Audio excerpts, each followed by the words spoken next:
Tin set का नहीं लगाना। इससे क्या ह्यूमिडिटी क्रिएट होती है। ठंड में तो चल जाएगा, लेकिन गर्मी और बारिश में भी चलेगा। गर्मी के समय जो है ना बहुत उमस क्रिएट होगी, और उतनी उमस में गर्मी में केंचुआ काम नहीं कर पाएगा, ना ही अंडा दे पाएगा। ठीक है ना। फिर उसके बाद जो है ये दो मुख्य चीजें हैं। और एरिएशन भी प्रॉपर होना चाहिए। टीन सेट आपने बना दिया तो उससे क्या ना वेंटिलेशन कम हो जाता है। हाँ, साइड की दीवारों पे से वेंटिलेशन होगा तो वो आपका वेंटिलेशन गर्म हवा के रूप में आएगा, ठंडी हवा के रूप में आएगा, या हवा के रूप में आएगा, तो भी खाद की क्वालिटी खराब होगी आपकी। ठीक है, और केंचुआ ढंग से काम नहीं कर पाएगा, क्योंकि गर्म जब लपट गलेगी उसके आसपास तो प्रभावित होगा वो। इससे चूहों से नुकसान होता है कि? हाँ, चूहों से नुकसान होता है। तो आपको क्या करना, जब आप बैग लगाओगे तो नीचे चूना और नीम पाउडर डाल के थोड़ी सी उसमें हींग मिला के और उसके ऊपर पॉलीथिन ढक दीजिए और उसके ऊपर फिर ये बैग लगा दीजिए, तो फिर चूहे आपको परेशान नहीं करेंगे। हाँ, बारिश में क्या करते हैं, यू शेप का ऐसा टनल इसको लगा देते हैं ऐसे, और फिर लंबी एक पॉलीथिन डाल देते हैं, तो पानी गिरता है और इसमें रास्ते में आ जाता है, बह के निकल जाता। बारिश खत्म हुई, पॉलीथिन को लपेड़ा बना के घर में रखा और अपना ऊपर का टीन सेट चालू है और सब्जियां भी चालू है। तो ये वातावरण में 28 दिन में ये साइकिल देता है। अब ये तो हमने 5 चीजें बता दी कि ये कंडीशन आप मेंटेन करके रखना। नमी, वेंटिलेशन, हवा और छाया, मतलब अंधेरा, और जो है गोबर खाने लायक कंडीशन में, कि भाई ऐसा ना हो कि पचा हुआ गोबर धर दिया तो वो नहीं खा पाएगा। पच गया तो फिर क्या खाएगा। थोड़ा सा ताजा हो, थोड़ा सा पुराना हो गोबर, ऐसा चाहिए। 1 आध महीने पुराना गोबर सबसे अच्छा होता है इसके लिए। सैलरी सर, सैलरी कितनी पुरानी? सैलरी ताजी भी ले सकते हो, तुरंत पुरानी भी ले सकते हो, तुरंत पुरानी भी ले सकते हो, ताजी भी ले सकते हो। ठीक है, तो ये 5 कंडीशन आपको केंचुए के साथ रखनी है। और इसके अलावा इसको बीच बीच में थोड़ा सा और भी काम करने के लिए प्रेरित करना है। ठीक है, जैसे आपके यहाँ मजदूर आते हैं तो प्रेरित करते हो आप, बार बार पानी पिला के, बार बार चाय पिला के। ठीक है, थोड़ा सा एक्टिव रखते हो ना आप अपने आप को। एक्टिव रखने के लिए भी खाने से काम नहीं चलता ना आपका, फिर बीच बीच में आपको कुछ चाहिए पड़ता है। ठीक है, जिसकी भी आपको आदत होती है। ठीक है, तो वो चीज भी चाहिए इसको। ठीक है, तो जैसे आप अपने टॉनिक के रूप में स्नैक्स वगैरह खाते रहते हो, फिर जो है चाय वाय पीते रहते हो, और भी जो पीते हो, है ना, वो सब भी इसको चाहिए। ठीक है, पर आपका वाला नहीं चाहिए, इसको अपना वाला चाहिए। तो इसको क्या चाहिए, 2 किलो सरसों की खली बरसात में और ठंडी के समय 2 किलो सरसों की खली लेना, 20 लीटर पानी में 1 दिन पहले फुलाने डाल देना। जब वो फूल जाए तो पतला मठे के जैसा हो जाएगा, और उस मठे को बूरा निकाल के और उसके ऊपर छिड़क देना और फिर वापस ढक देना। तो इससे क्या होगा, केंचुआ एक्टिव हो जाएगा। अगर मान के चलो थोड़ी सुस्ती आ गई होगी तो उससे ये एक्टिव हो जाएगा। सरसों 20 लीटर पानी में बारिश के समय, बारिश के समय और ठंडी के समय, ठंडी के समय।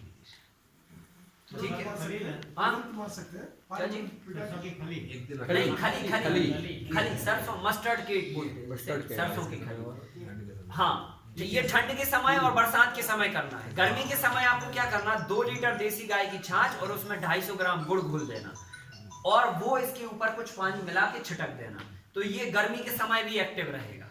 2 लीटर छाछ प्लस 250 ग्राम गुड़, ये गर्मी के समय है। तो ये क्या है ना, इसको एक्स्ट्रा टॉनिक देने का एक वो बता दिया तरीका कि ये बराबर एक्टिव रहे, है ना। एक बेड का है घर में। हाँ, एक बेड में इतना छिड़कना। कितने दिन में देना है? सरसों की खली वाले 20-20 दिन के अंतराल से आप रिपीट करते जाओ। 20 दिन में, मतलब जैसे 15 से 20 दिन में आपने अपना खाद निकाला, खाद निकाल के इसको थोड़ा सा मैश किया और खली छिड़क के वापस ढक दिया। फिर अगले 15 दिन में आए सो खाद निकाला, मैश किया थोड़ा सा, खली छिड़क के फिर से ढक दिया। तो खाद निकाला और खली छिड़क दी, खाद निकाला, खली छिड़क दी, ऐसे करते। लास्ट में केंचुए बचेंगे सबसे नीचे, फिर उसके ऊपर को केंचुए निकालना है या उसको? नहीं, उसके ऊपर से आपको गोबर नहीं डालना है। केंचुए निकाल के या तो आप दूसरे बेड में डाल लो, या तो फिर उनको कोई तगारी या किसी भी बर्तन में रख लो, फिर गोबर से उसको पूरा भर के फिर केंचुए ऊपर से डाल, ऐसे उसको ऊपर नहीं डालना ना। ठीक है कि नहीं, बात समझ गए ना। और आप तो गाना भी उसको सुना? हाँ, गाना भी सुनाते हैं। ये रखा ना, देखो साउंड हमारा उधर पे बॉक्स रखा है। गाना सुनाने से भी केंचुआ अच्छे से काम करता है, क्योंकि गाना सुनाने से केंचुए का तनाव दूर होता है। इंसान ने इतना रेडिएशन फैला दिया है, इतना तनाव फैला दिया है, रात को चर्चा हुई थी कि बच्चों से लेकर, बूढ़ों से लेकर और नौजवानों से लेकर सबके दिल और दिमाग में तनाव आ चुका है। और इस तनाव से पेड़ पौधे पशु पक्षी सब तनाव में हैं, क्योंकि वातावरण हमने इतना पॉल्यूटेड कर दिया है जिससे तनावपूर्ण वातावरण पूरी धरती पर क्रिएट हो चुका है। तो क्या होता है कि जब तनाव रिलीव करते हैं, अगर हम अपना तनाव रिलीव करते हैं तो थोड़ा सा अपने आप को फ्रेश महसूस करते हैं। तो तनाव रिलीव करने के लिए हम लोग क्या करते हैं, या तो अपनी पसंद की मूवी देखते हैं, या तो एकांत जगह में जाके आराम से बैठते हैं, किसी से बात नहीं करते, ठीक है, थोड़ा सा शांत रहना पसंद करते हैं, तो हमारा स्ट्रेस खत्म होता है, तनाव खत्म होता है। तो इनका तनाव खत्म करने के लिए इनको इनकी पसंद का अपन गाना सुनाते हैं, साउंड देते हैं। तो बेसिकली वो गाना नहीं होता, एक साउंड होता है, ठीक है, क्लासिकल इंस्ट्रूमेंटल म्यूजिक होता है उसे बोलते हैं, जिसमें शब्द नहीं होते, केवल रिदम होती है, ठीक है। वो गाने अगर इनको आप सुनाते हैं तो इनकी बॉडी का तनाव खत्म होता है, और जब इनकी बॉडी का तनाव खत्म होगा तो ये आराम से और ज्यादा ताकत से और ज्यादा मात्रा में ज्यादा लंबे समय तक काम करेंगे, ठीक है। तो ऐसे मुझे पता है क्या कोई भी चलेगा? नहीं, कोई भी नहीं, ऐसे डीजे वीजे नहीं बजाना है ना। मर जाएंगे तो उससे तो। नहीं, इससे पता चला कि जो है ना, आत्महत्या कर लेते। सब इसको बेचने में भी कुछ प्रॉब्लम आता है। बायर को कैसे कन्विंस करेंगे कि ये मिक्स नहीं है, जेन्युइन है, या हम खरीदने जाएं तो कैसे पता लगाएंगे कि ये जेन्युइन है? देखो इसमें तो ये है कि अगर आपको ये मालूम है कि हाँ ये प्रोडक्टिविटी यहाँ पर हो रही है, ये बंदा चीज़ों को उगा रहा है, तो फिजिकल वेरिफिकेशन से थोड़ा सा आप जजमेंट लगा सकते हो कि हाँ भाई ठीक है आप कर रहे हो।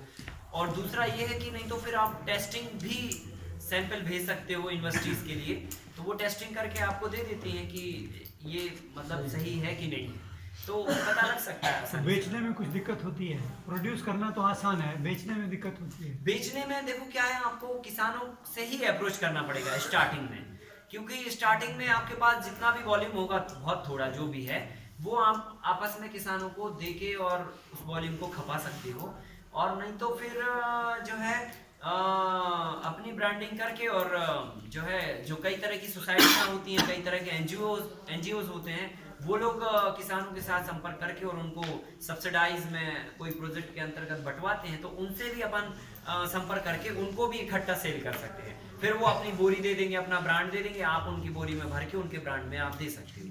तो ऐसे भी किया जा सकता है, पर रास्ता बनाना पड़ेगी आपको स्टार्टिंग से। काम जब जमाओगे तो कई कंपनियों से, कई एनजीओ से पहले से आपको बात करके रखना पड़ेगी, आप कितनी क्वांटिटी प्रोड्यूस कर रहे हो, कैसे कर रहे हो, ये सब प्लान बताना पड़ेगा, तो हो जाता है वो, कोई दिक्कत नहीं। अभी हमारे पास देखो 50 बैग थे, तो पूरे 50 बैग का हमारे पास से निकलता जाता था, हमने कोई ब्रांडिंग नहीं, कोई मार्केटिंग नहीं, कोई कुछ नहीं, ठीक है। आपके तो सीधा बहुत बड़ी सिंपल- ब्रांडिंग के साथ हैं? आपकी तो ऑलरेडी ब्रांडिंग है।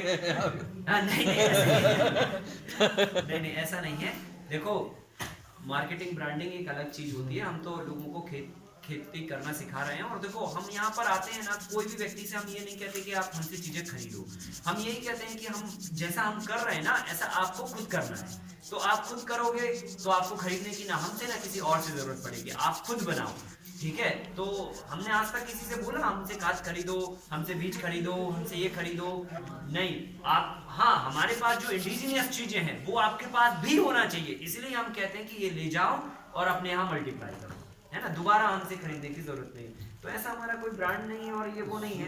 शुरू में इसकी जरूरत ही नहीं पड़ेगी, कि इतना कम होगा तो अपने आप खेत में डालिए। हाँ, बस उसको बेचने का, उसको कमर्शलाइज शुरू में करने का सोचिए ही नहीं। हाँ नहीं, लेकिन देखो कई एंटरप्रेन्योर ऐसे हैं, नौजवान भी हैं कि भाई हमारे पास गोबर है, हमारे पास गौशाला है, हमारे गांव में गोबर खूब होता है, रोड पर वेस्ट जा रहा है, तो एक नया इनिशिएटिव आप चालू कर सकते हैं, है कि नहीं, कोई दिक्कत की बात नहीं। कितना पुराना गोबर ले सकते? एक महीना बताया ना इस काम के लिए 1 महीना, ठीक है। अभी हमने देखो ये इस लिक्विड को अंडरग्राउंड पाइपलाइन के थ्रू एक बड़ी टंकी में इसको कलेक्ट किया और बड़े हेड में ले जाके इसको मशीन के थ्रू, पाइपलाइन के थ्रू जोड़ के कनेक्ट करके और पानी के साथ घोल के हमने दिया, ठीक है। तो इससे हमें क्या फायदा हुआ कि जब हमने नर्सरी लगाई तो पानी के साथ घोल के इसको दिया, तो सारे तत्व पौधे को एक साथ मिल गए। जब सारे तत्व पौधे को एक साथ मिले तो पौधे में जो है ना किसी भी तरह की कोई भी जो है डिफिशियंसी नहीं रही, और जब डिफिशियंसी नहीं रही तो साहब बीमारी नहीं आई। बीमारी कैसे आती है? किसी ना किसी तत्व की कमी की वजह से आती है, और मिट्टी में अगर कोई तत्व की कमी है तो वो पौधे में सिम्टम्स आ जाते हैं, तो हम उसको बीमारी समझ बैठते हैं और दवाई डालते रहते हैं। तो ऐसे नहीं करना चाहिए। आप पूरे तत्वों की कमी पूरी करो। इंसानों में, जानवरों में किसी भी तरह की कोई बीमारी नाम की चीज ईश्वर ने नहीं बनाई है, ठीक है। और अगर बनाई है तो बॉडी को ऐसा बनाया है कि वो अपने आप से उस बीमारी को रिपेयर कर देती है। आप अंदाजा करो, अगर आपको सर्दी जुकाम होता है, ठीक है कि नहीं, तो कई लोग तो डॉक्टर के पास चले जाते हैं, पहली छींक आई और चले जाते हैं। लेकिन अगर आप 3-4 दिन रह सकते हो थोड़ा सा, तो वो अपने आप से रिपेयर हो जाती है, अपने आप से ठीक हो जाती है। तो बॉडी में हर तरह के बैक्टीरिया, हर तरह की जो है ना मतलब एक्टिविटीज ऑटोमेटिकली होती है। तो कई चीजें जो है ना बॉडी अपने आप रिपेयर करती है, बहुत सारी चीजें। और बीमारी नाम की सब कोई चीज नहीं है। मैं आपको एक बात बता दूं, अभी आप अपने आप को छोड़ दो क्योंकि आप तो पूरे बीमार हो, ठीक है। और लोगों की बात कर लो, जैसे कुत्ते को आप देखो, कभी देखा उसको हार्ट अटैक आया, ठीक है। बिल्ली को कभी देखा कि जो है उसको ब्लॉकेज हो गए, या मान के चलो चूहे को कभी देखा कि वो कैंसर से पीड़ित है, या किसी और भी जानवर को ऐसा देखा कि जो है ना बेचारा अस्पताल में है। ऐसे तो नहीं है ना। सभी तरह के जीव मस्ती में जीते हैं और कम संसाधनों में जीते हैं। हमारे पास तो हर समय कुछ ना कुछ साधन होते हैं। ठंड लगी तो कपड़े उड़ लिए, बारिश हुई तो घर के अंदर चले गए, ठीक है।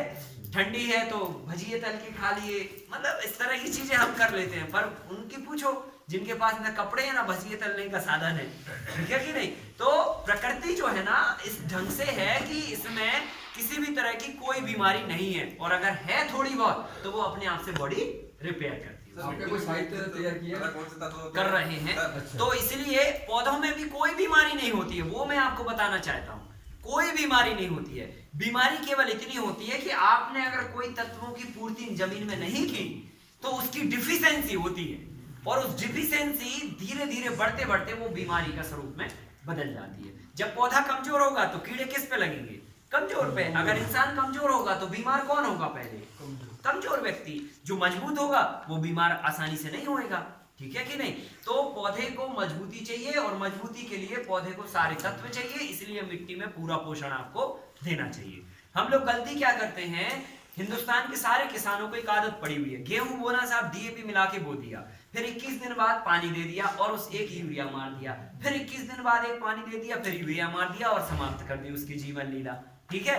पौधे की उम्र 100 अगर 40 दिन की है या 120 दिन की है तो उसका 40 दिन का बचपन है, 40 दिन की जवानी है, 40 दिन का बुढ़ापा है, ठीक है। अब आप सोचो आपकी उम्र कितनी है? 60 साल है मान के चलो, तो 20 दिन आपके बचपन के हैं, 20 दिन जवानी के, 20 दिन बुढ़ापे के हैं, सॉरी 20 साल, ठीक है। अब आपको जब बचपन में दे दिया जाए, उनको आप डीएपी खिला के उनकी जवानी बचपन निकाल दे रहे हो, आपको केवल पानी पकड़ा दिया जाए 20 साल तक, ठीक है, आपका बचपन पानी पे निकले, फिर आपकी जवानी आ गई तो चलो एक काम करो लौकी लो, अब 20 साल तक आपको लौकी खानी है और कुछ नहीं दिया जाएगा, ठीक है। फिर आपका बुढ़ापा आया तो आपको दूध पकड़ा दिया, बस आप दूध पी के जीते रहो। ऐसे होगा क्या? कितना कमजोर हो जाएंगे आप, ठीक है ना। चल ही नहीं सकता, बॉडी को सारे तत्व चाहिए फीडिंग के लिए, ऐसे ही मिट्टी को सारे तत्व चाहिए पड़ते फीडिंग के लिए। हम लोग केवल डीएपी पकड़ा दिया, यूरिया पकड़ा दिया, बहुत ज्यादा हुआ तो पोटास पकड़ा के नमस्ते, ठीक है। और वो भी कब? बचपन में दे दिया डीएपी, जवानी में दे दिया यूरिया और बुढ़ापे में दे दी पोटास। तो पौधे को बचपन से ही सारे तत्व चाहिए, जैसे हमें बचपन से सारे तत्व चाहिए, तो हमारे जैसा पौधों के साथ भी आपको व्यवहार करना है और उनको भी सारे तत्व देने। जब सारे तत्वों का पोषण आप दोगे तो पौधा अपंग नहीं होगा, अपाहिज नहीं होगा, बीमार नहीं होगा, कमजोर नहीं होगा, उसका जो अनाज होगा वो हेल्दी अनाज होगा, और जब आप उसका अनाज खाओगे तो आप भी हेल्दी रहोगे। और अभी क्या है ना, आप अपंगता का अनाज खा रहे हो, कमजोर पौधे का अनाज खा रहे हो, तो वैसे ही आप में कमजोरी आ रही है, ठीक है। तो इससे हमने पूरा पोषण पौधे को दिया। लिक्विड में ड्रिप लगा के नर्सरी लगाई, ट्रांसप्लांट किया, 18 दिन में नर्सरी तैयार हुई, ट्रांसप्लांट किया, 1.25 फीट पे बेम्बू लगाए, तार बांधा, पूरा प्लॉट खड़ा हुआ, रो बनाई, निकलने का रास्ता अलग, पौधों को चलने का रास्ता अलग, और फिर उसके बाद जो है नीचे से टमाटर को फलना चालू हुआ, और बहुत जबरदस्त क्वालिटी में लगातार ये फला, और इस तरह से फला कि हमारे टमाटर जो है ना पूरे हिंदुस्तान में फेमस हो गए। मतलब सागर में ये प्लॉट ऐसे तैयार हुआ क्योंकि इसकी क्वालिटी इतनी गजब की थी, जो भी व्यक्ति आता था एक बार उसको टमाटर खिला दो वो भूलता नहीं था, फिर हम टमाटर भी उसको देते थे गिफ्ट की, ले जाओ घर में भी खाना। और लोगों ने ट्रायल करके देखा, हमने पेड़ पे 105 दिन तक पका हुआ टमाटर लगा के देखा, खराब नहीं हुआ ये, और घर में 70-80 दिन रख के देखा खराब नहीं हुआ ये, इतनी जबरदस्त क्वालिटी और बिना फ्रिज के ओपन एनवायरनमेंट में। तब हमें पता चला कि नेचर के साथ नेचुरल कंप्लीट डाइट देने में पौधे की इफिशियंसी बढ़ जाती है या पौधे का रेजिस्टेंस पावर बढ़ जाता है, और जो भी सब्जी अनाज होती है उसको उसका रेजिस्टेंस पावर भी बढ़ जाता है, तो वो ओपन एनवायरनमेंट में रह सकता है।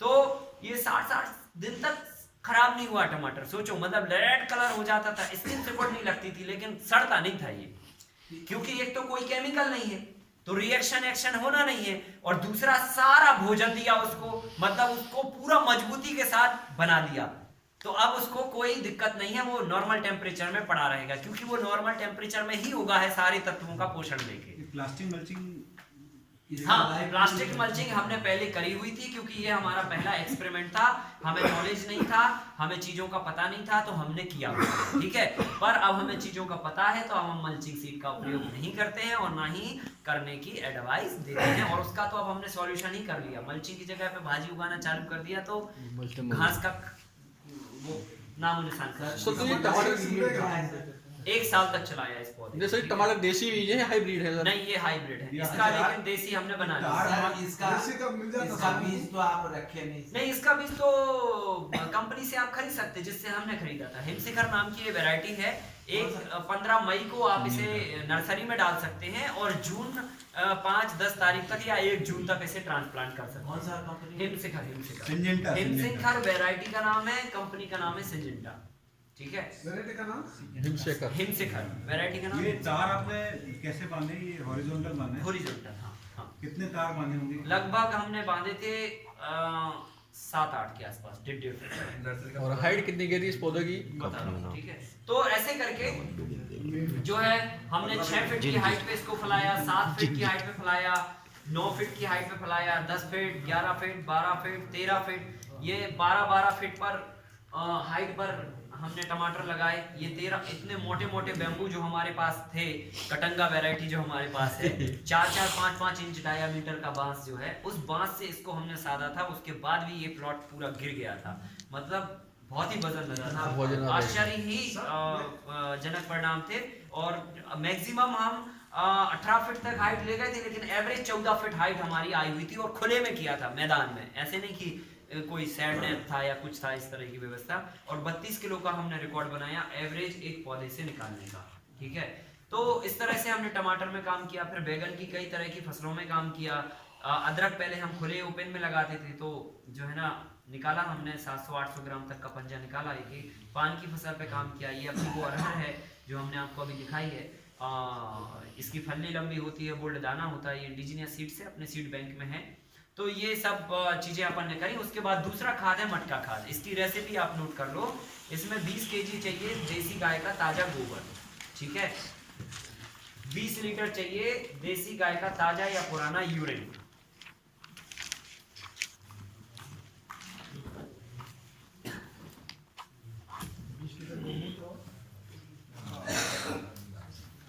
किलो गोबर देसी गाय का ताजा, 20 लीटर गौमूत्र देसी गाय का ताजा या पुराना, सरसों की खली 2 kg ताजी या ताजी लेनी है, ये पुरानी लेनी है, ताजी नहीं मिलेगी। 20 किलो क्या है? गोबर गौमूत्र, और बाकी 3 चीजें हैं 2-2 किलो। 2 किलो गुड़ पुराना, 2 किलो उड़द की दाल का आटा, उड़द की दाल का आटा। ये उड़द के बदले तो कोई दलहन ले सकते हैं सर? नहीं, उड़द ही सबसे बेस्ट होती है। उड़द ही चाहिए। हाँ, उड़द ही, उसमें ही सबसे सही काम होता है। उड़द दाल कितनी? आटा 2 किलो? आटा 2 किलो, 2 kg आटा, है ना। 2 kg नहीं ले सकता सर, उड़द दाल आटा। कली सरसों का कली, 2 किलो आटा कितना लेना सर? 2 किलो। ये क्या रेट से मिलती है सरसों की कली? क्या रेट रहता है सर? 20-22 रुपए किलो के आसपास, बहुत मैक्सिमम तो 25 रुपए किलो तक मिल जाती है। क्या करना है, इन सबको मिला के मैश करके एक 20 लीटर एक बड़े बर्तन में आप इन सबको मिला के रख दो और 5 दिन तक इनको रखे रहने देना है। 5 दिन के बाद इसमें कुछ थोड़ा सा पानी मिला के पहले एंटी क्लॉकवाइज और क्लॉकवाइज आप घुमाओ कम से कम 15 मिनट तक, और घुमाने के बाद फिर इसमें 200-400 लीटर और पानी मिला दो, और फिर जाके आप इसको खेत में डालो, ठीक है, पानी के साथ घोल के, या फिर किसी भी ढंग से, जैसे हमने मशीन को आपस में ज्वाइंट कर दिया, फिर स्प्रिंकलर से उसको दे दिया, या खुले पाइप से दे दिया, कैसे भी विधि से दे सकते पंपों में से भी उड़ा सकते हैं। हाँ, पंप की नोजल आगे की खोल के पंप में भर के भी आप डाल सकते हो। पहले जैसे- 5 दिन इसको मेसिंग करना है। नहीं, 5 दिन तक इसको ढक के रखना है, एयर टाइट नहीं, कि कपड़े से ढक के रखना है, ठीक है। मिला के। हाँ, ये सब मिला दिया एक उसमें बर्तन में, और 5 दिन तक इसको कपड़े से ढक के रख दिया, फिर इसमें कुछ पानी मिलाया, और फिर इसको क्लॉकवाइज और एंटी क्लॉकवाइज घुमा दिया, फिर जाके इसको पौधों में देना, ऐसा करो। सर इसको कुछ जो बर्तन में रखेंगे उसका कुछ है क्या सर, मिट्टी की चाहिए या प्लास्टिक में? क्या? जैसे ये मटका। सब मैश करेंगे मिट्टी का, तो मिट्टी का बर्तन होना चाहिए या प्लास्टिक के डब में भी रख सकते हैं? नहीं, मिट्टी के बर्तन में भी रख सकते हैं, प्लास्टिक में भी रख सकते हैं, लोहे के बर्तन में आपको नहीं रखना है, बस इतना ध्यान रखना। मिट्टी में बेस्ट रिजल्ट आएगा सर? हैं? मिट्टी में बेस्ट रिजल्ट? हाँ, मिट्टी में सबसे बेहतर रिजल्ट आएगा। तो ये मटका खाद की रेसिपी हो गई। ये मटका खाद हर 15 से 20 दिन के अंतराल में आपको देना ही देना है, ठीक है। हाँ, इसमें से कितना लीटर पानी में मिलाना है? 200, 300, 400 जो भी आपके पास व्यवस्था है। जैसे मान के चलो आप बड़ी मशीन से दे रहे हो तो 400 लीटर मिला दो, क्योंकि मशीन जल्दी सिक कर लेगी। अगर मान के चलो आप पंप से दे रहे हो तो 200 लीटर बस मिला दो, और पंप में भर भर के दे दो, है ना। ये 1 एकड़ के लिए है, 1 एकड़ के लिए हर 20 दिन में ये रिपीट करना है। फसल चाहे कोई भी हो, ये फसल का टॉनिक का काम करेगा। आपने बेसिक फर्टिलाइजर वो डाल दिया जो हमने आपको कल दिखाया था, 10 ट्रॉली गोबर की खाद और पची हुई कंपोस्ट और 2 टन आपकी ये वाली खाद, ये डाल के आपने खेत को अच्छी तरह से जोत के फसल लगा दी। फिर उसके बाद 15 से 20 दिन के अंतराल में ये आपको घोल घोल के पिलाते रहना है, तो फसल का बेस बना रहेगा, टॉनिक बराबर मिलता रहेगा, सारे तत्वों की पूर्ति होती रहेगी, तो आपकी फसल जो है ना कमजोर नहीं होगी, अच्छी पैदावार होगी। सर हाँ, यदि ये करते हैं और बर्मीबाद भी करते हैं तो या एक चीज करना है? नहीं, वर्मीबास भी देना है और ये भी देना, वो नाइट्रोजन का स्रोत है और ये माइक्रोन्यूट्रिएंट का स्रोत है। अच्छा सर, उसको हाँ। भी 15 दिन में देना है? हाँ, तो इसी में मिला दो, वो भी और साथ में दे दो। हाँ, पानी की जगह वो मिला दो, तो ये मटका खाद हो गया। फिर उसके बाद आती है कीड़ों को कंट्रोल करने की दवाओं के फॉर्मूले। तो ये अलग अलग कीड़े हैं, सकिंग पेस्ट, रस चूसक कीड़े, तनाछेदक कीड़े और इल्ली वाले कीड़े। 3 तरह की कैटेगरियां हैं कीड़ों की, और इनके लिए अलग अलग कॉम्बिनेशन है, और लिटरेचर में ये सारे कॉम्बिनेशन दे चुके हैं, उसमें लिखी हुई हैं सब दवाइयां बनाने की विधियां।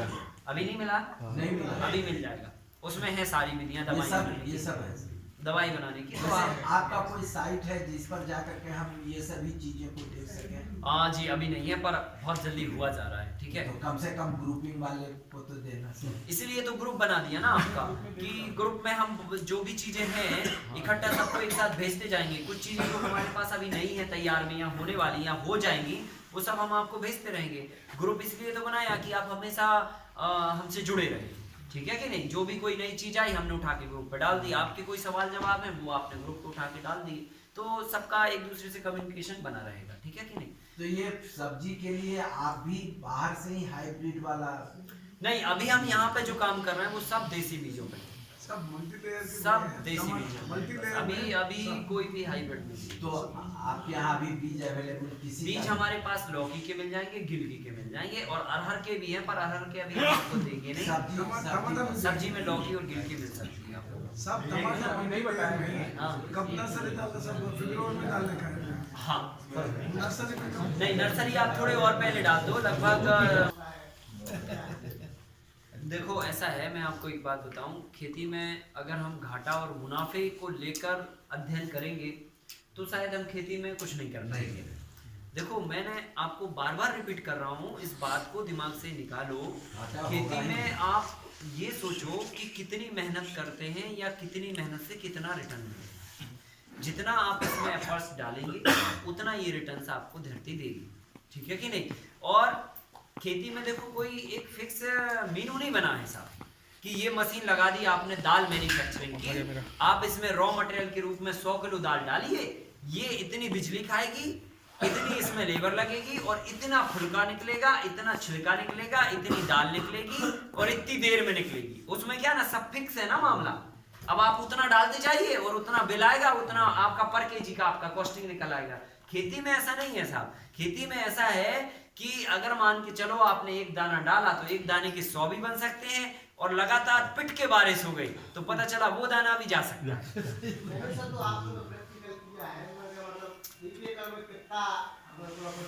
देखो ऐसा है, हमें तो 10 लाख भी हुआ है, 12 लाख भी हुआ, 1 एकड़ का 2 लाख भी हुआ, 70,000 भी हुआ, 50,000 भी हुआ, ठीक है, 3 लाख भी हुआ। सब तरह के फिगर हैं हमारे पास, क्योंकि हम हर तरह का काम करते रहते हैं, ठीक है। और हमारा काम मुख्यतः एक्सपेरिमेंट करने पर अब फोकस ज्यादा है, कंटिन्यू लगातार 3-4 साल से ज्यादा, ठीक है। क्योंकि हम जो है ना एक्सपेरिमेंट करके लोगों को नई नई चीज देना चाहते हैं कि भाई ये हमने ट्राई किया, इससे हमें ये फायदा हुआ, ये आप ले लो। तो हमारा कोई भी चीज कांस्टेंट नहीं चलता है। जैसे अभी हमने टमाटर में इतना उत्पादन निकाला, 3 साल तक टमाटर हमने खूब किया, फिर उसके बाद हमने टमाटर बंद कर दिया, अब हमने और दूसरी चीजों पे काम करना चालू कर दिया। तो सब तरह के फिगर हैं हमारे पास, 70,000 50,000 तक है मिनिमम, 50,000 एकड़ तक के, और फिर उसके बाद 12 लाख तक के मैक्सिमम के, ठीक है। तो अलग अलग मॉडलों में अलग अलग मेहनत, अलग अलग कॉम्बिनेशन, अलग अलग तरीके, अलग अलग मार्केटिंग, सब चीजें सब अलग अलग है ना।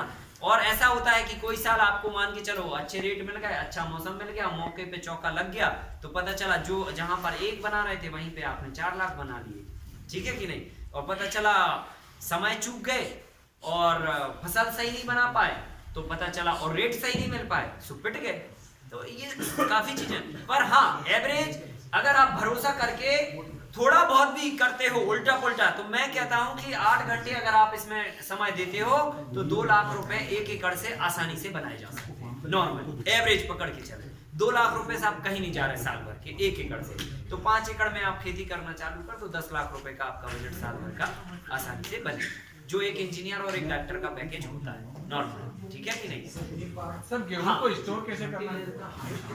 6.5 फीट रखते हैं, 6.5 फीट, क्योंकि एक आदमी की जो हाइट होती है ना वो 6 फीट मैक्सिमम होती है, तो आधा फीट का मार्जिन लेके अपन चलते ताकि वो आसानी से अंदर जाके घूम के काम कर सके, ठीक है कि नहीं।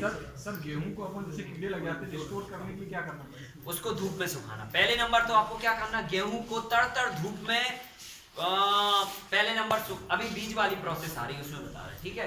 तो ये सारी दवाइयां की प्रोसेस है। अब सीड की जब बात होती है तो सीड के बाद सिलेक्शन में क्या करना है, जैसे आप हमसे देसी बीज ले गए और इस बीज को आपको कंटिन्यू आगे बीज में लेना है, तो आपको क्या करना पड़ेगा, आपने खेत में बीज लगाए तो आपको देखना है कि कुछ पौधों को आपने सेलेक्ट कर लीजिए।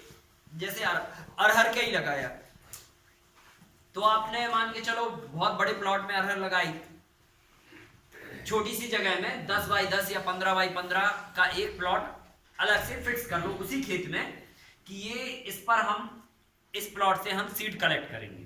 तो आपको क्या करना है कि पहले पौधों का जजमेंट आपको करना है स्टार्टिंग में, जब आप जर्मिनेशन करोगे तब कौन से ऐसे पौधे हैं जो सबसे फास्ट जर्मिनेट हुए, सबसे अच्छे हैं, तो उन पौधों को आप रख दो, बाकी के पौधों को उस जगह से निकाल दो, खेत से बाहर ही कर दो, उखाड़ दो। फिर उसके बाद दूसरी स्टेप में जब उसमें पूरी पत्तियां भर जाएं और पौधा अच्छे से बड़ा हो जाए तो उस कंडीशन में आप देखो कि ऐसे कौन से पौधे हैं जिनमें पत्तियां सबसे हेल्दी हैं और सबसे ज्यादा हैं और ग्रीन है, अच्छी हैं, तो उन पौधों को रखो, बाकी को सबको हटा दो। फिर उसके बाद नेक्स्ट स्टेप में कब आप देखो, जब उसमें फ्रूटिंग सेट हो जाए, फलियां आ जाए, ठीक है। जैसे अभी आप यहाँ पे प्लॉट में देखी ना, किसी में थोड़ी ब्लैक फलियां थी, किसी में चितकाबरी थी, किसी में लाल फलियां थी, ठीक है। तो जो ब्लैक और चितकाबरी फलियों वाले फल होंगे या पेड़ होंगे उनको हम हटा देंगे, ठीक है। फिर उसके बाद जो है ना लास्ट स्टेप होता है जब उसमें दाना आ जाता है, तो दाना जब आ जाए तो पेड़ पे ही पौधे को सूख जाने दो, फल को पूरी तरह से सूख जाने दो, और फिर उसके बाद उसको हार्वेस्ट करके फिर उसके बाद उसको ग्रेडिंग करो, क्योंकि एक फली में छोटे दाने भी होते हैं, बड़े दाने भी होते हैं, तो जिनमें छोटा छोटा दाना आया उनको छान के ग्रेडिंग करके अलग कर दो, और जो फ्रेश दाना बचा हुआ है बोल्ड दाना एकदम छटा हुआ, उसको फिर आप धूप में सुखाओगे 2-3 दिन तक लगातार, और धूप में सुखाने के बाद फिर आप बर्तन में, स्टील के बर्तन में, प्लास्टिक के या मिट्टी के बर्तन में भर के और एयर टाइट पैक करके उसको रख दो, वो खराब नहीं होगा गारंटी के साथ, ठीक है। पर कंडीशन नंबर 1, खेत में ही पूरी तरह से बीज को सूख जाना चाहिए, पेड़ पे ही। कंडीशन नंबर 2, हार्वेस्ट करके आपको खेत मतलब धूप में 3-4 दिन तक लगातार सुखाना है, फिर जाके उसको स्टॉक बनाना है। और स्टॉक में ऐसे नहीं कि दिन भर धूप में सुखाया और जब सूरज ढल गया तब जाके स्टॉक करने का, ऐसा नहीं। सूरज की चढ़ती हुई दशा में आपको स्टॉक करना है, तब जाके आपका बीज प्रिजर्व रहेगा। ये बहुत बड़ा साइंस है। और अगर आपने सूरज की ढलती हुई दशा में आपने बीज को घड़े में पैक करके रखा, दिन भर खूब सुखाया और अब कहा चलो अब शाम हो गई अब भर के रख दो, बीज घुन जाएगा आपका। इतना बड़ा साइंस है इसमें, ठीक है। तो जैसे अभी हम 3 दिन से लगातार सुखा रहे, तो अब हम क्या करेंगे कि कल जब धूप चढ़ने लग जाएगी, चढ़ती हुई धूप की अवस्था में हम बीज को पैक करके धूप में ही एयर टाइट पैक करके प्रिजर्व करके रख देंगे, फिर कभी बीज खराब नहीं होगा आपका। हम गेहूं ऐसे ही रखते हैं, टनों से गेहूं रखते हैं, हम खराब नहीं होता, कोई दवाई नहीं डालते हो, नीम की पत्तियां वगैरह भी डाल सकते हैं उसके अंदर बीज में, यार नीम की सूखी हुई पत्तियां। हाँ, अगर फिर भी आपको लग रहा है थोड़ा बहुत, तो नीम की पत्तियां सुखा के और बीच बीच में भर सकते हो आप, वो कर सकते हो, वो किया जा सकता है। पर पूरी तरह से नीम की पत्तियां सूखी हुई, अगर उनमें नमी होगी तो फिर गड़बड़ होगी। तो बीज में मॉइस्चर नहीं होना चाहिए, मॉइस्चर होगा तभी जाके बीज में कीड़े लगते हैं, और दूसरा कोई वजह नहीं है कीड़े लगने की, ठीक है। तो ऐसे करके आपको बीज अपने से बना के रखनी है। फिर उसके बाद आती है मल्टीलेयर फार्मिंग की, ये क्यों करना आवश्यक है और हमें कैसे करना, तो स्टेप बाय स्टेप चलना। पहले single layer, mix cropping, inter cropping, double cropping, 3 layer, 4 layer, 5 layer, ऐसे स्टेप बाय स्टेप आगे बढ़ना है। क्यों करना है, पानी की समस्या है इसलिए, और आने वाले समय में पानी की समस्या और बढ़ेगी इसलिए करना है लेयर फार्मिंग। खरपतवार की समस्या से सुलझना है तो लेयर फार्मिंग करनी है। अगर कीड़ों की प्रॉब्लम से सुलझना है तो लेयर फार्मिंग करनी है। कम खाद में काम चलाना है तो लेयर फार्मिंग करनी है। जमीन की अगर दिक्कत है तो लेयर फार्मिंग करनी है, या कम जमीन है आपके पास तो करना है, और मौसम का बुरा प्रभाव आपकी फसल पे प्रभाव डाल रहा है तो लेयर फार्मिंग करनी है। गर्म हवाओं का प्रभाव, ठंडी हवाओं का प्रभाव बचाना है तो लेयर फार्मिंग करनी है। लेबर की समस्या है तो भी लेयर फार्मिंग करनी है, और अगर कॉस्ट खेती में बढ़ती चली जा रही है तो भी लेयर फार्मिंग। ये कुछ मुख्य कारण है जिनके कारण आपको ये खेती करना पड़ेगी। और आज नहीं तो आप गारंटी से मान लेना, हम रहे इस दुनिया में ना रहे, 20, 30, 40, 50 साल के बाद ये करना ही पड़ेगा आपको, क्योंकि इसके अलावा कोई विकल्प नहीं बचेगा। और इसी में अभी बहुत रिसर्च होगी, बहुत काम होंगे, और अभी हमने जो 4-4 लेयर के में कॉम्बिनेशन बनाए हैं, इसमें और भी बहुत सारे कॉम्बिनेशन बनेंगे। हम अपनी उम्र में ही 50-100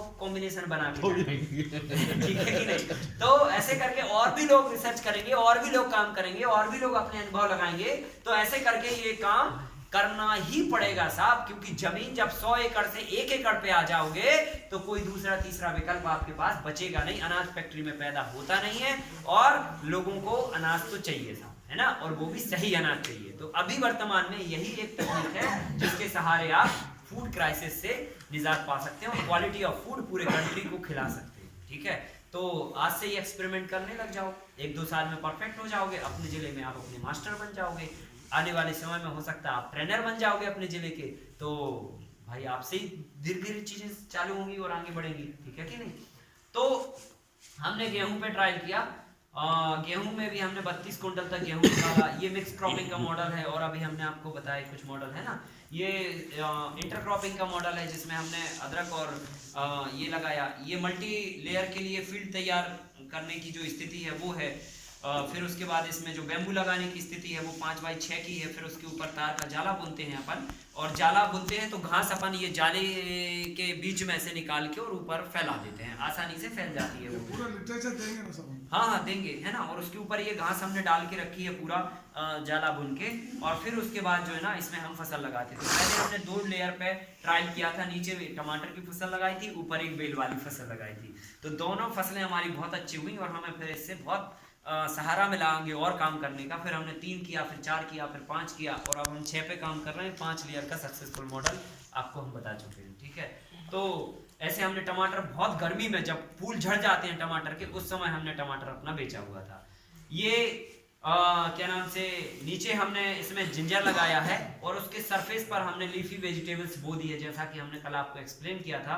और ये बेल वाली फसल हमने लगाई जो बैम्बू के सहारे ऊपर जाने वाली है। 15 दिन के बाद ये सीन बनता है, जमीन को पूरी तरह से भाजी ढक लेती है, कोई भी स्पेस नहीं रहता है घास को निकलने के लिए और पानी को वाष्पीकृत होने के लिए, ठीक है। तो ऐसे करके ये 15-20 दिन के बाद ये सीन बनता है और 22-23 दिन के बाद ये सब्जी उखाड़ के हम बेचने लग जाते हैं। जब हम ये बेचते चले जाते हैं तो 2 से 2.5 महीने के बाद अदरक ऊपर निकलना चालू हो जाता है और ऊपर हमारी क्रीपर्स क्रॉप ऑलरेडी चलती रहती है। ये अप्रैल के आसपास का सीन होता है जब अदरक लगभग थोड़ा निकल आता है और भाजी हमारी लगभग 40% 30% के आसपास बची हुई होती है। फिर उसके बाद इसमें बीच में करेला, ऊपर कुंदरू, नीचे अदरक और सरफेस पर भाजी, ये मॉडल है। फिर उसके बाद सबसे टॉप पर इसमें पपीता, बीच में कुंदरू और नीचे सरफेस पर भाजी और उसके नीचे अदरक। ये एक 4 लेयर का मॉडल है। पपीता इस साइड से देखो ऐसे निकल जाता है। हमको थोड़ा अटपटा लगता है कि पपीता इसमें से कैसे निकलेगा, क्या होगा क्या नहीं होगा, तो मैं बताता हूँ कैसे निकलता है। ये देखो, ये 5 लेयर का मॉडल है। जो हल्दी आपको कल हमने दिखाई ना, जो सूख गई थी, वही हल्दी का फोटो और बीच में ये ककड़ी लगी हुई है जिसपे हमने ऐसे तार लगा के ककड़ी लगाई थी। नीचे पालक थी और उसके नीचे हल्दी थी। पालक निकाल के हल्दी है और ये ऊपर बेल वाली फसल। ठीक है, पपीता देखो जब ऊपर जाता है तो ऐसे अपने आप जगह बना लेता है। ये अपने आप जगह बना रहा है, इसको कोई नहीं बोल रहा कि आप निकलो। ठीक है, फिर जाके ये निकल के कुछ नीचे से फलता है, कुछ ऊपर निकल के जाके फलता है। ठीक है, तो एक साल में निकालना सर उनको। हाँ, पपई को फिर पत्ते निकाल देते हैं नीचे के। हाँ, निकाल देते हैं नीचे के पत्ते और फिर ये जाके ऊपर शेड के ऊपर ऐसे निकल जाता है। ये शेड के ऊपर निकला हुआ है, शेड इसके नीचे है।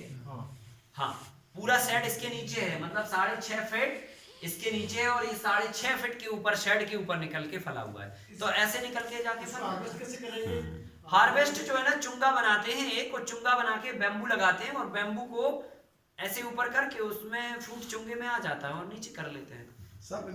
वो तो सब किसान के बात है। 2 साल तक चलता है ये देसी वाला। ठीक है, कब देने लग जाता है? फल 9 महीने में। फिर उसके बाद आता है कि बेनिफिट क्या है हमें लेयर फार्मिंग करने के। तो मैं बता चुका हूं आपको 90% तक पानी की बचत, वीट कंट्रोल, खरपतवार नहीं आते, कीड़े कंट्रोल होते हैं, गाय भी इसमें बचेगी आपकी, इंडिजिनियस सीड्स आपके सेविंग होंगे, एनवायरनमेंट आपका सेव होगा, समय 4 गुना बचेगा, लेबर आपकी 4 गुना बचेगी, इनकम आपकी 4 गुना मल्टीप्लाई। ये फायदे। ठीक है, बात आती है एग्रीकल्चर मैनेजमेंट की। तो किन किन चीजों का मैनेजमेंट आपको करना है? पहले पानी का, समय का, खरपतवार का, कीड़ों का, फर्टिलाइजर का, गायों का और एनवायरनमेंट का। ये 5-7 चीजें हैं जिनका आपको प्रबंधन करके खेती को आगे बढ़ाना है। ठीक है, तो पहले नंबर पानी का मैनेजमेंट कैसे करेंगे? गड्ढा हमने बना दिया, सारा खाद पानी मिट्टी गड्ढे में आके स्टॉक हो गया, तो मिट्टी बच गई और उस गड्ढे में पानी रिचार्ज हो गया। अब हमने यहाँ पर बना के हमने खेत में ही पानी को रिचार्ज करने का ट्रायल किया, फिर ट्रेंच बना के नाली में पानी को रिचार्ज करने का ट्रायल किया और फिर जाके गड्ढे में। तो ऐसे 3 कंडीशन में हम 1 एकड़ से एवरेज अगर 70 इंच बारिश होती है या 50 इंच बारिश होती है तो 30 लाख लीटर, और अगर 70 इंच बारिश हो रही है तो 50 लाख लीटर पानी 1 एकड़ के पीछे हम रिचार्ज करते हैं। और अगर ये सब लोग करने लग जाएं तो साहब हिंदुस्तान में क्रांति आ जाएगी और भारत दुनिया के लिए एक आदर्श देश बन जाएगा और भारत जो है ना पानी से इकोनॉमी तक भी खड़ा कर सकता है। इतना बड़ा काम इससे हो सकता है। कल के दिन हम पानी बेचकर भी अपनी इकोनॉमी तैयार कर सकते हैं। अगर एक किसान 1 एकड़ में 20 लाख लीटर पानी रिचार्ज कर लिया तो साहब उसके ट्यूबवेल से 10 लाख लीटर पानी निकाला जा सकता है और 1 रुपए लीटर भी अगर वो बेचेगा तो 10 लाख रुपए का पानी बेच सकता है। हाँ, और ये होगा, आप देख लेना आने वाले समय में, क्योंकि दुनिया में जो क्राइसिस हो रहा है पानी को लेकर, जो दिमाग में लोगों की चीजें चल रही हैं और जो वैचारिक जो व्यक्ति है, जो विचारों में जो प्रबुद्ध माने जाते हैं, उनका कहना है कि आने वाली दुनिया में, आने वाले समय में दुनिया तेल से पहले पानी से वंचित हो जाएगी। मतलब धरती के अंदर से तेल निकलेगा लेकिन पानी नहीं रहेगा, ऐसा लोगों ने कहा है। तो बात को गंभीरता से समझना चाहिए और ये बात सच भी है। आबादी अगर 2 गुना बढ़ती है, पानी का उपयोग 4 गुना बढ़ जाता है। आज शहरों में पानी का कितना कंजप्शन हो रहा है, आप देखिए, डैम के डैम बनाए जाते हैं और कितना पानी बर्बाद हो रहा है। समझ रहे ना, पानी की बर्बादी लगातार हो रही है और इतना रासायनिक खाद हम डाल रहे हैं जिससे एसिडिटी सॉइल की बढ़ रही है और रासायनिक खाद में पानी की मात्रा, उपयोगिता दुगनी हो जाती है। मतलब जैसे आप गेहूं बो रहे हो और डीएपी मिला के बोनी करते हो तो आपको 4 पानी आपको गेहूं में देना है, और अगर आप जैविक खाद डाल के करते हो तो 3 पानी में काम हो जाएगा, 1 पानी आपका बच जाता है। और 1 पानी 1 एकड़ में लाखों लीटर होता है, 10-20 लाख लीटर पानी आप बहाते हो एक बार में। करते हो कि नहीं करते हो? तो धीरे धीरे करके साहब पानी की समस्या पूरे दुनिया के लेवल पर खड़ी होने वाली है। ये बात जो हम आपको बोल रहे हैं कि 1 रुपए लीटर भी किसान पानी बेचेगा तो ये समय भी हो सकता है कि आएगा, आने वाली 50-100 साल के बाद। क्योंकि जिस डायरेक्शन से और जिस दिशा से हम आगे बढ़ रहे हैं वो दिशा तो यहीं पे जा रही है, इसी बात की तरफ मूव कर रही है, इसी बात की तरफ इशारा कर रही है। आप देखो गांव में पानी की दिक्कत होती है तो क्या करते हैं, लोग हल्ला मचाते हैं, फिर न्यूज़पेपर में छपती है, फिर लोग सरपंच के पास जाते हैं, सरपंच एमएलए के पास जाता है। एमएलए क्या करता है, ये तो कहता नहीं है कि मेड़ा बनाओ, ऐसा ऐसा ऐसा करो तो पानी रिचार्ज होगा, ऐसा कहता है क्या एमएलए? एमएलए क्या करता है, अपने लेटर पैड पर लिखता है फलाने फलाने गांव के लिए, फलाने फलाने यहाँ के लिए 10 टैंकर दिए जाएं। लेकिन ऐसा नरेंद्र मोदी करते हैं। हाँ नरेंद्र मोदी करते हैं, अपने जब वो चीफ मिनिस्टर रहे, हाँ हर गांव में 10-10 चेक डैम, हाँ। हर गांव में। मैं वही कह रहा हूँ कि वो हमें वैश्विक लेवल पे करना पड़ेगा, और चेक डैम बनाने के साथ साथ हमें गड्ढे में पानी और खेत में पानी रिचार्ज करना पड़ेगा, क्योंकि खेत का रेडियस बहुत बड़ा होता है ना साहब। आप डैम, एक गांव में एक डैम बना सकते हो, तो एक डैम कितने रेडियस का होगा, 1 एकड़ का, 2 एकड़ का, 5 एकड़ का, 10 एकड़ का। लेकिन एक गांव में कितने हजार हेक्टेयर जमीन है, समझ रहे ना, पता चला 2000 एकड़ जमीन है एक गांव में, और छोटी बोल दिया मैंने, 10-10 हजार एकड़ जमीन होती है एक गांव में। तो 10,000 एकड़ में अगर ये काम हम करेंगे और एकड़ के पीछे अगर 20 लाख लीटर कर दिया, डैम में भी करो आप रिचार्ज और इधर भी करो आप रिचार्ज, तो 20 लाख इंटू 1000 कर लो तो कितना हो गया, कितने करोड़ लीटर पानी रिचार्ज होगा। डैम में जितना होगा, डैम से 50 गुना हम अपने खेतों में भी कर सकते हैं, और पानी के साथ हम मिट्टी भी बचा सकते हैं। तो हमारा मकसद तो है मिट्टी को भी बचाना ना, ठीक है कि नहीं। तो ये सर अगर आप सच बोल रहे हो सर जी, तो आप जो जैविक खेती करते हैं ना सर, इसमें आप 15 दिन में वो जो दिखाए इतना बड़ा होना, हम जो अपने गांव में करते हैं सर इतना बड़ा नहीं होता है। 15 दिन आप जैविक खेती से अच्छा भाजी ना, भाजी नहीं, सब चीज की मैं बात कर रहा हूँ। इवन तो हमारा गेसिंग कभी रॉन्ग हो ही नहीं सकता था, लेकिन आपके साथ हमारा गेसिंग हमेशा रॉन्ग हो रहा है। ना गेहूं में उतना जल्दी वो बढ़ान आ सकता है, ना आलू में उतना बढ़ान आ सकता है, ना भाजी में इतना। इसका मतलब रियल में जो जैविक खेती कर रहे हैं इसमें बढ़ान बहुत है। देखो एक बात मैं आपको बता दूं, हमारे यहाँ जो डाटा है जो मैंने बोला है आपको, आप नोट कर लो, और पिछले 1 महीने में आए लोगों का हमारे पास रजिस्टर में सबके पास नोट है, ठीक है, सारे लोगों के नोट हैं। और हमारे यहाँ कोई भी ऐसा काम नहीं होता है जो आधी रात को हो जाए, ठीक है, खुले मैदान में होता है, लोग आते रहते हैं, लोग जाते रहते हैं। अभी प्रैक्टिकल कैंप लगा था, उनके सामने बुआइयाँ होती रही, और उसके पहले भी कंटिन्यूअसली बुआई चलती रही, और कैंप चलते रहते हैं, ठीक है। तो जितने भी रजिस्टर में नोट हैं नंबर, आप टैली कर सकते हो, तो आपको अंदाजा पता लग जाएगा कि भाई कौन सी बुआई किस तारीख को हुई, किसकी क्या कंडीशन है, क्या है, पूरा सब लेखा जोखा है। क्योंकि देखो क्या है, हमें पता है हम जो बात बोल रहे हैं, कई जगह ये हाँ हो सकता है कि लोगों को ये अचंबा लगे कि आप ऐसा कह रहे हो, ऐसा होता ही नहीं है, ऐसा हुआ ही नहीं है। लोगों को कई बार दिखाने के बाद भी भरोसा नहीं होता, तो वो फिर कई जगह से टैली कर सकते हैं, उसमें कोई दिक्कत नहीं। हमारी तो खुली किताब है साहब, हम तो कोई चीज जो है ना ऐसे थोड़ी है बना के आपको बोल रहे हो, ठीक है। जो हमने किया वो हम आपको बोलते चले जा रहे हैं, ठीक है। तो पानी को लेकर जो है 20 से 30 लाख लीटर पानी नॉर्मली एक किसान 1 एकड़ के पीछे रिचार्ज आसानी से कर सकता है इन विधियों के माध्यम से। फिर बहुत सारी और विधियां हैं, ये कैलेंडर है जिसके माध्यम से आप अपनी फसल की बुआई कर सकते हैं। खाद के मैनेजमेंट के लिए 2 काम करना बहुत जरूरी है, एक तो कंप्लीट जैविक खादों का प्रयोग, और दूसरा सॉइल टेस्टिंग। अगर आवश्यकता हो तो आपको करनी है, नहीं तो नहीं करनी है, ठीक है। फिर उसके बाद जो है ना आपका आता है खरपतवार मैनेजमेंट। तो 4 काम आपको करना पड़ेंगे। एक तो जमीन को पूरी तरह से फसल को ढकना पड़ेगा, टपक सिंचाई का प्रयोग, या फिर मिनी फॉगर स्प्रिंकलर का प्रयोग, या शेड बना के आपको खेती करना पड़ेगी, या बाउंड्री वॉल बना के आप खेती कर सकते हो। तो ये 4 तरीके हैं, इस ढंग से आप करोगे तो खरपतवार आपका कंट्रोल होगा। बाउंड्री वॉल के बारे में थोड़ा बाउंड्री वॉल सर साड़ी की भी बना देते हैं या फिर ग्रीन नेट की भी बना देते हैं। तो ग्रीन नेट सर आपको बाहर से परचेस करनी पड़ेगी, और साड़ियाँ फिर आपको कलेक्ट करना पड़ेगी, है ना।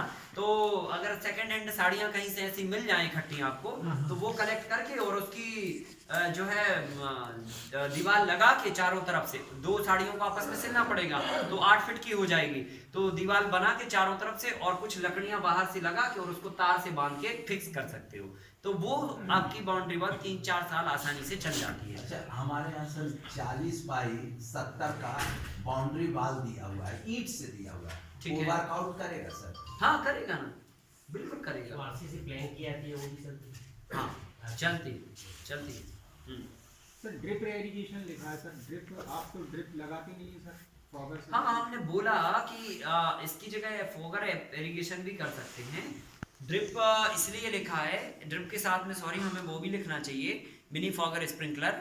आप ड्रिप उस कंडीशन में इस्तेमाल कर सकते हो जिस कंडीशन में आपकी मोनोक्रॉपिंग हो, जैसे आपने टमाटर की खेती की, पपीते की खेती की, या टमाटर के साथ पपीते की खेती की, इस तरह की क्रॉपिंग में। लेकिन जब आपकी मल्टी लेयर वाली बात आएगी तो फिर आपको फॉगर से ही पानी देना, ठीक है कि नहीं, मिनी स्प्रिंकलर या जैसा हमने इस्तेमाल किया वैसे। फिर उसके बाद कीड़े कंट्रोल करने के लिए आपको खेत में खरपतवार नहीं होना चाहिए, ठीक है। फिर टपक सिंचाई का प्रयोग होना चाहिए। फिर शेड क्रिएट करके करो या बाउंड्री वॉल बना के करो। तो बाउंड्री वॉल यही साड़ी की जैसा आप देख पा रहे हैं फोटो में, हमने बाहर से कुछ कुछ डंडियां लगा के रखी हैं और बैम्बू को फटा के उसको चाप दिया आपस में और बांध दिया। तो साड़ी क्या है ना, फिर फड़फड़ फड़फड़ उड़ती नहीं है, वो स्टेबल हो जाती है और फिर वो 4-5 साल तक कंटिन्यू चल जाती है। तो ऐसे करके जानवरों से भी सुरक्षा होती है, खरपतवार से भी सुरक्षा होती है, हवा के माध्यम से कीड़े और तमाम तरह की चीजों से भी सुरक्षा प्रदान हो जाती है।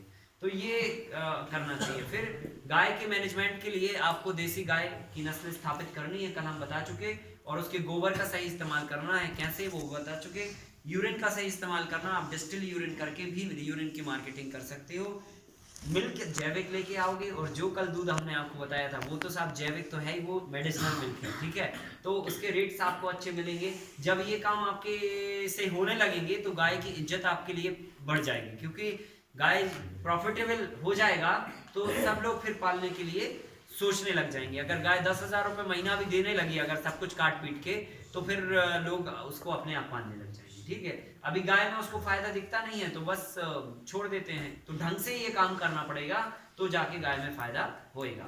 फिर एनवायरनमेंट मैनेजमेंट की अगर हम बात करें तो आपको प्रोटेक्टिव कल्टीवेशन इस्तेमाल करना है, लेयर फार्मिंग इस्तेमाल करनी है, ऑर्गेनिक बीज का इस्तेमाल करना और जैविक खेती करनी है। ये 4 काम करोगे तो एनवायरनमेंट का प्रभाव आपकी फसलों पर बुरा असर नहीं देगी, ठीक है।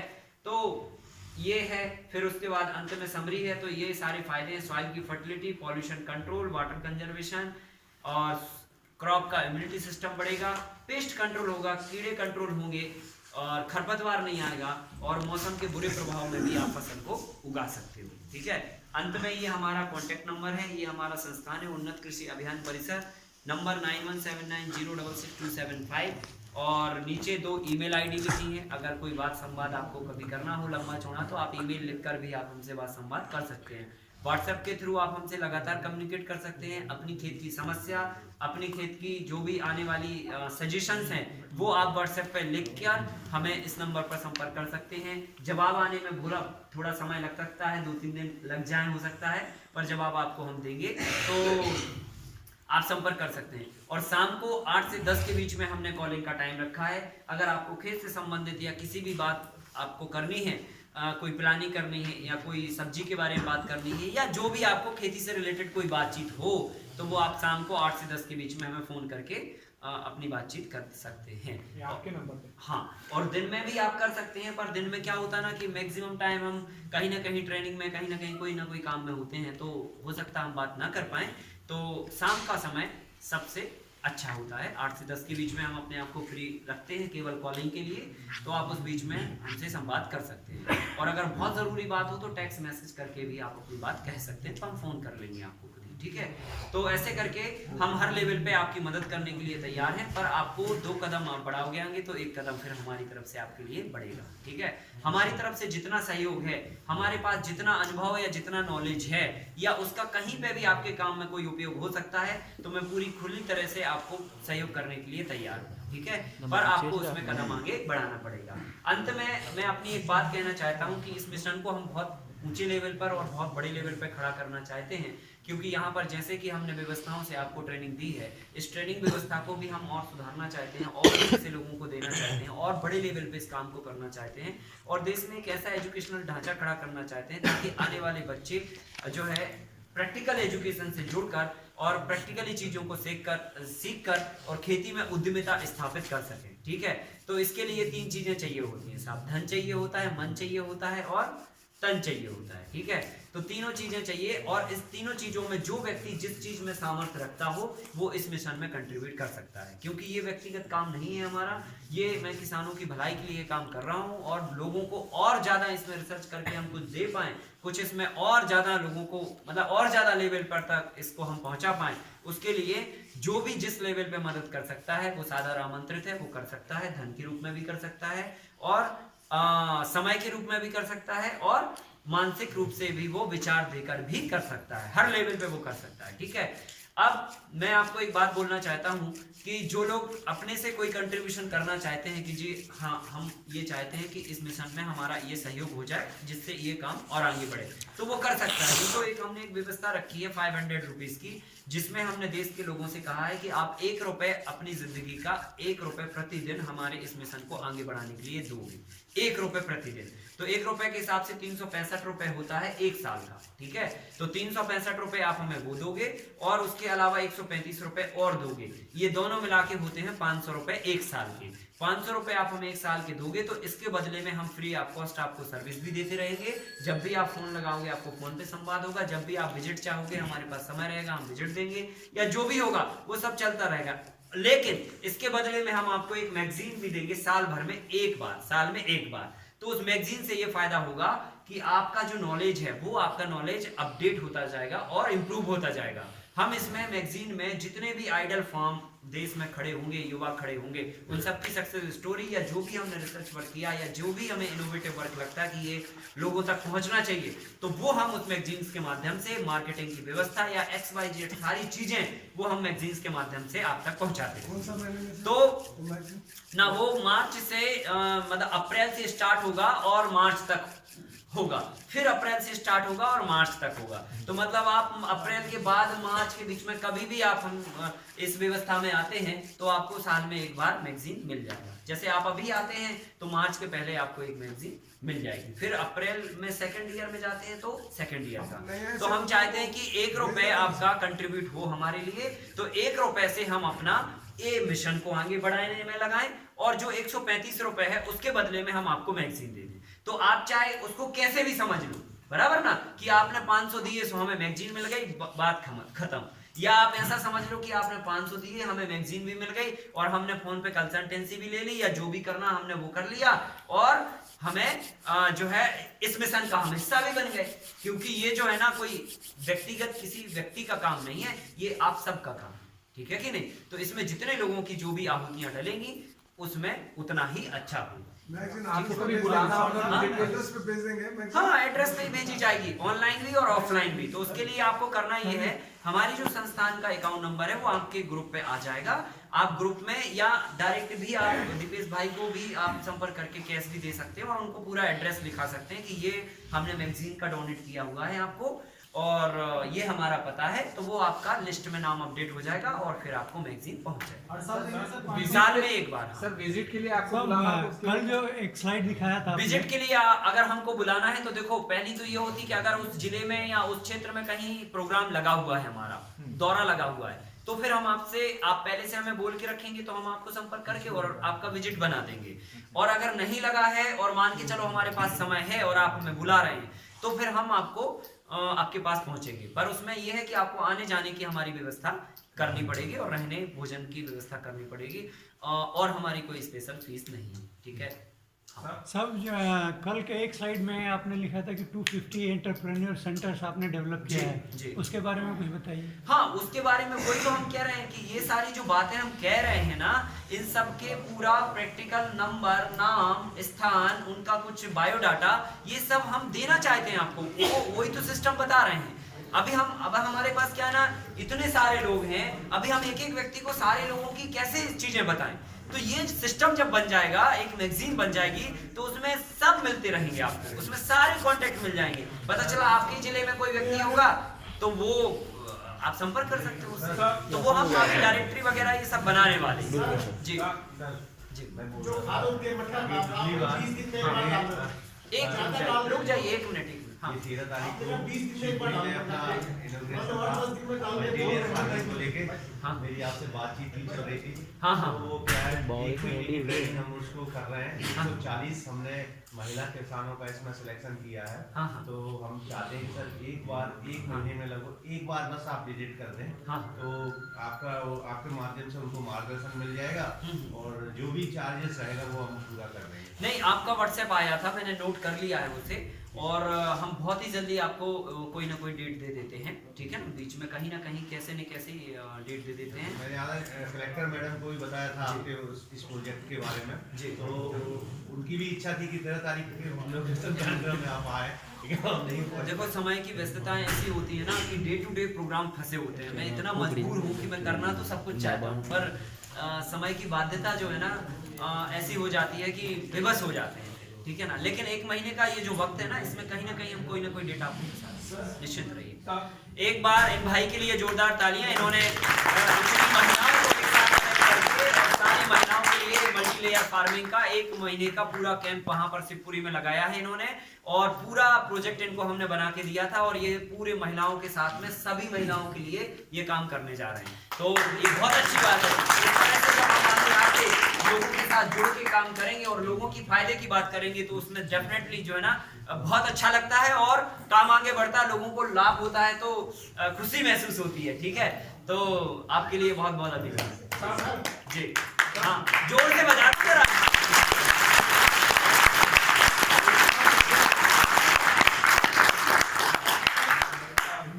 में ना हमारी गेहूं आ जाएगा, फ्रीज हो जाएगी मैंने, ठीक है। तो उसमें हम अदरक डालेंगे के नाल की डेली के भी डाल देंगे। आप क्या करना, पहले तो जमीन के हमें फोटोग्राफ्स भेजना, ठीक है। फिर उसके बाद हम आपको देख के बता पाएंगे कि क्या आपकी मिट्टी में करना चाहिए या क्या होना चाहिए, ठीक है ना।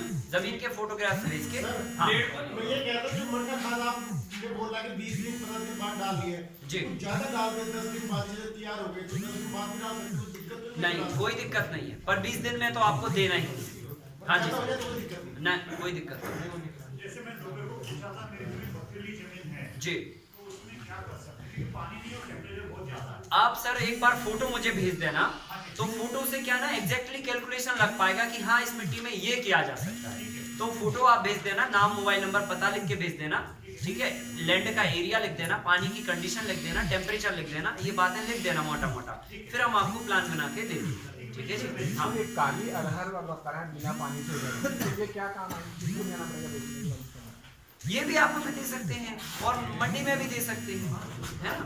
हाँ, चलिए अभी सुनिए, अभी भोजन का टाइम हो चुका है, आप सब लोग भोजन करिए, और जिनके कोई सवाल डबल करने का है जिनके लिए बार लेने का पैसा का है ना। तो सरकार जो है ना इस तरह के नए इनिशिएटिव जो इनकम को डबल कर सकते हैं उनको हाथ में लेके उनको आगे बढ़ा रही है। ऐसा नहीं है, मेहनत वो लोग भी कर रहे हैं, पर क्या है ना कि कई बार ऐसा होता है ना कि मेहनत करने के बाद परिणाम नहीं आते, कई बार आ जाते हैं, तो प्रयास चल रहा है, इसमें कोई है ना।